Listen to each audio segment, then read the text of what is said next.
So Kayla scored in the 91st percentile rank, and just to give you some background information on the test, this is a standardized test, and a percentile rank allows us to compare her to her peers of the same age, which means that she's doing better than 90% of the kids in her age group. We found no areas of concern while looking through the test. One note that we did make, that Kayla tends to, when she goes fast, whether it's writing G or D or O, she sometimes does not complete those letters with a full circle, and that can just be with some practice and taking some time. But other than that, she did really well. So overall, this assessment we found really easy to administer.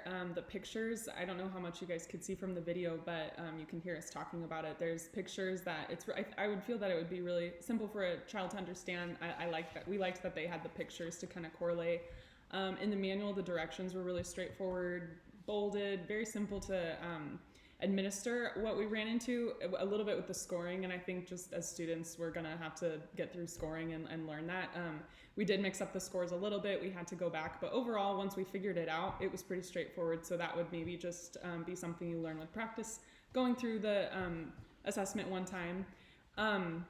One thing that when we were discussing the assessment that we thought maybe wasn't a super strong point of the assessment is that it doesn't necessarily take into account certain disabilities or even cultural variance. So if a child has dyslexia or any different type of diagnosis that may affect really any cognitive deficits, any area that would affect interpretation of the exam or anything like that, it wasn't really taken into account, and so we kind of had a question mark there. And then like we said, cultural variance, we're not sure how that would play in. So I guess just when choosing this assessment, that would be something to consider. But overall, very simple to understand, just double checking the scoring, how we do the score. Yep.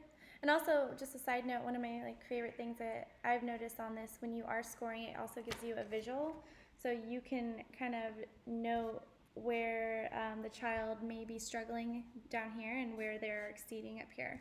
So that's one thing you can represent in the IEP and show just a visual representative. All right, thanks guys.